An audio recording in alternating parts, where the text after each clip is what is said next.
Bueno, sigamos chicas.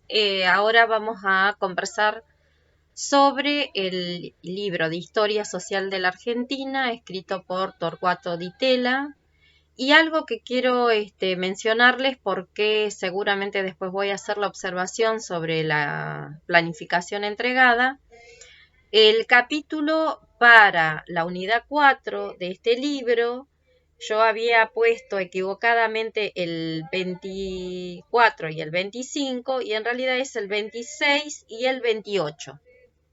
Por favor, revisen en la planificación que los capítulos de Di Tella para la unidad 4 son el número 26 y el número 28. Mil disculpas por el error.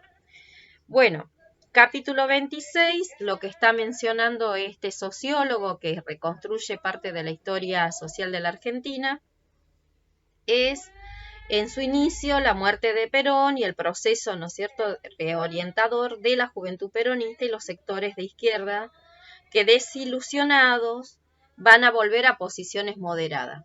¿A qué se está refiriendo? Bueno, a toda la etapa que se explica dentro del proceso de reorganización nacional y del terrorismo de Estado, de la última dictadura militar, es decir, del 76 en adelante, que son las víctimas, ¿no es cierto? Los 30.000 desaparecidos, bueno, son aquellos militantes férreos que conformaron el movimiento que pensaba en una revolución posible socialista en la Argentina con Perón.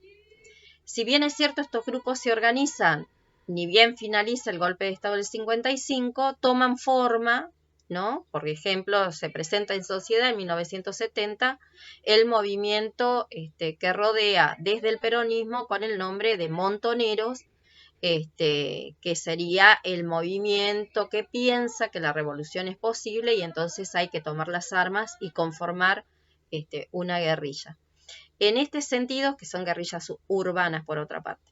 En este sentido, la referencia de Di Tella, porque toman posiciones moderadas, pero al mismo tiempo de tomar posiciones moderadas, es decir, enrolarse en las filas de la participación política partidaria, también están muy desilusionados, ¿no? Hay un número de personas que se sienten que no los representa ese peronismo que está con la postulación de Ítalo Luder en este momento del retorno a la democracia y que tampoco lo representa mucho la CGT. Pero bueno, por allá el movimiento obrero organizado a través de la Confederación General también va a sufrir estas divisiones internas, por ejemplo, entre participacionistas del diálogo con los militares y otros con posiciones mucho más combativas. Decir que también hay, por eso se llamó que es un golpe de Estado cívico-militar, ¿no? También se asociaron o se acompañaron las decisiones de los que ejercían esta dictadura tan cruel, tan cruenta, este terrorismo de Estado, con el sindicalismo argentino. Si no hubiera sido imposible, porque las masas se hubieran podido defender, organizar, salir a la calle, ¿no? A pesar del temor que se cernía sobre la población. Bueno, esa posición mucho más combativa estuvo representada por Lorenzo Miguel y por Saúl Ubaldini.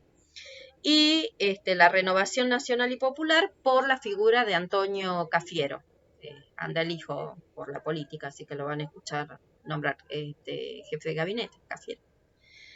El radicalismo rejuvenecido se alzó entonces por encima del PJ, un radicalismo que estuvo también acompañado por las filas del PI, de Oscar Allende, es decir, del Partido Intransigente, y que se nuclearon alrededor de la figura de Raúl Alfonsín.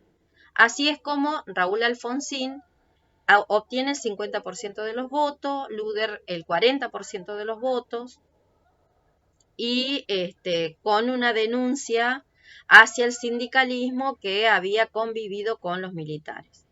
Bueno, un Senado donde no tenían la mayoría, lo primero que trata de hacer Alfonsín como para poner en caja, es decir, para poder dominar de alguna manera el sindicalismo que siempre tiene poder. Si quisiera la CGT haría una convocatoria a una huelga general y se cumple, a pesar de que no la gente o el común de los trabajadores descree de esa dirigencia, entre comillas, bastante trucha o bastante deshonesta. Igualmente, si hay razones y motivos suficientes, bueno, la gente adhiere, ¿no?, a las huelgas, a estas convocatorias. Bueno, así que ¿por qué Alfonsín entonces trata de ponerlos en caja? Porque intenta que se apruebe la ley de asociaciones profesionales. ¿Qué iba a hacer esta ley de asociaciones profesionales? Bueno, reconocía a las minorías radicales, a las minorías sindicales, que pertenecían o tenían posibilidad de gestionar sus personerías jurídicas. Ahí me salió la palabra. No lo tengo acá señalado en el apunte, sino no tendría que pensarlo tanto. Bueno, a partir de que entonces esto desemboca en medidas de fuerza durante el periodo de Alfonsín, igualmente no se logra aprobar. La economía pasó a estar discutida alrededor de lo que se llamó el Plan Austral de 1985, que hacia 1987 ya se vio un fracaso rotundo. El Plan Austral lo que hizo fue tratar de reconocer una devaluación de la moneda, se sacaron bastante ceros, creo que 2 o 3 ceros, y a partir de en 1984 el país también se vio un poco distraído, pero también con esta cuestión, digamos, que no se terminaba de saldar, que era la política exterior argentina. O sea, nosotros en el 82 habíamos ido a una guerra como fue la de Malvinas, en la que la comunidad internacional no nos apoyó para nada. Lo que pasó fue que tanto Estados Unidos como el resto de los países del grupo de los 8, los más poderosos, dieron su fuerte apoyo a los británicos en el caso de la guerra y a los chilenos como en el caso del Beagle. O sea que fuimos nosotros a un plebiscito en 1984 que permitió, digamos, la neutralización del conflicto y la intervención o, bueno, hacer las negociaciones a través del Papa Juan Pablo II. También se sucede en el gobierno de Alfonsín una de las rebeliones cara pintada y la sanción de la ley de obediencia debida. Es decir, que se le reconoció a los militares que no tenían alto rango que anduvieran libre por la vida porque no habían hecho más que obedecer las órdenes dictadas por sus jerarquías.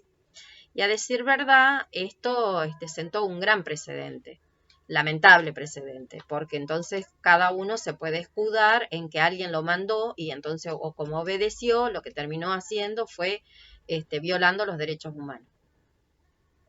En las elecciones legislativas el PJ obtiene un triunfo, ya se ve flaquear totalmente al radicalismo, entonces las de medio término, digamos las legislativas, ya las ganó el PJ, por lo que ya se veía un fuerte triunfo para el Ejecutivo, para la elección siguiente, que el PJ volvía a tener, volvía a ser gobierno. Hacia el 89 la inflación era imparable, se convirtió en hiperinflación y es lo que permitió a Menem obtener el 47% de los votos.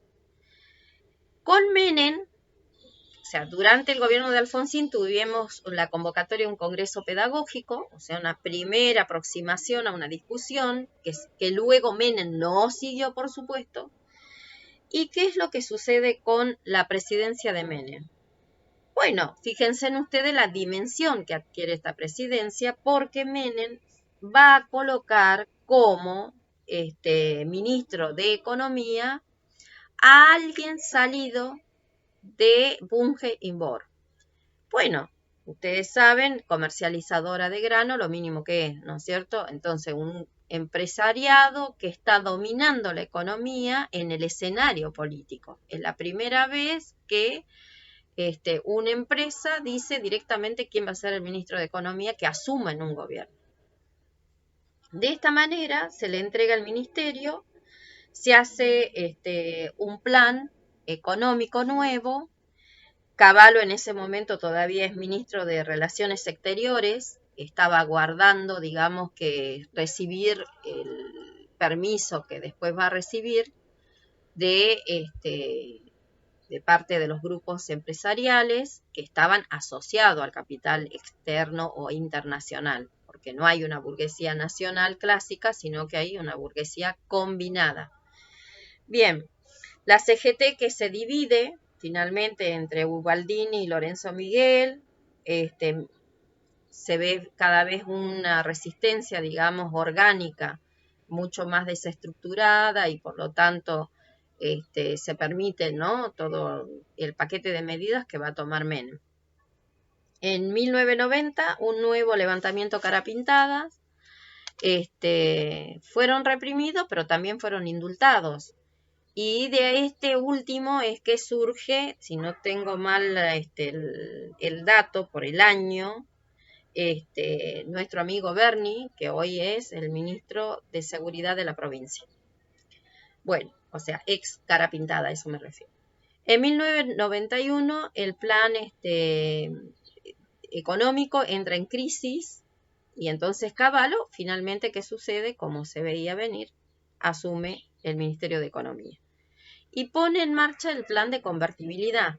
El plan de convertibilidad hizo que un austral equivaliera a $1. Pero ¿de dónde sacaba el respaldo? Porque no sé, no es que un país de la noche a la mañana puede adoptar el dólar como una moneda a la par de una moneda nacional, sino que tiene que haber encajes, ¿no es cierto? O sea, todo ese dinero que respalda el valor de la moneda nacional. Bueno, este excedente salió de el cobro de exportaciones, por supuesto de grano, de materia prima, como Argentina siempre la caracteriza desde 1810. El aumento de la recaudación fiscal, fíjense en que el aumento de la recaudación fiscal son fuerte presión de cobro de impuestos a la población, y la privatización de empresas para pagar los intereses de la deuda. La verdad es que la privatización de empresas, es decir, la venta de Aerolíneas Argentinas, de gas del Estado, de YPF, de todo lo que ustedes conocen como servicio público, que pasó a estar privatizado, de agua, ¿no?, de lo que piensen, de Telefónica, en definitiva, de todo se vendió. Y se vendieron también con reconocimiento de pasivos. ¿Qué quiere decir? Que las empresas que debían dinero no la tenía que pagar el que la compraba, sino que la siguió pagando el Estado argentino. Por lo tanto, todo ese paquete de dinero que aún así, haciendo contratos o tratados tan usurarios, igualmente se reunió un capital que permitió hacer el famoso plan de convertibilidad de Cavallo. Un genio Cavallo, ¿no? Pero bueno. El Pacto de Olivo. Bueno, el Pacto de Olivo no puede pasarse por arriba, porque ustedes saben que fue el pacto firmado por Alfonsín, es decir, por los radicales y por los peronistas de Menem, para hacer posible la reforma de la Constitución. Pero además de la reforma de la Constitución, modifica el número de los miembros de la Corte Suprema de Justicia. Por eso, cuando asume un gobierno, lo primero que hace es modificar algo de la justicia para que no sea independiente. En abril del 94 entonces se llama o se convoca elecciones de convencionales constituyentes, se reforma la Constitución, que además permitió la reelección y la votación directa y la creación del Consejo de la Magistratura. Todo un gran paquete con moño y todo. La reelección del presidente, recuerden ustedes que los presidentes duraban en sus mandatos 6 años. Con la propaganda de que el presidente no podía durar tanto, se hace la reforma y que la duración del presidente iba a ser de 4 años, claro, pero con reelección pasó a ser de 8 años. Y como en algunos casos también se gobernó durante 10 años. Es decir que todo se fue como acomodando a a los ánimos, digamos, de la política partidaria que necesitaban los grupos empresariales. Porque si un presidente dura mucho, en realidad, como no tenemos nosotros el derecho de revocabilidad que tendríamos que tener en una democracia mucho más madura, es decir, presidente que no hace lo que promete debiera ser revocado en su mandato. Acá duran los presidentes de acuerdo a los acuerdos que hace con el establishment, ¿no? Es decir, el grupo empresario que los sostiene en el gobierno, que los llevan los gobiernos también porque aportan a su campaña. Bueno, los dejo hasta acá para que no se nos haga largo.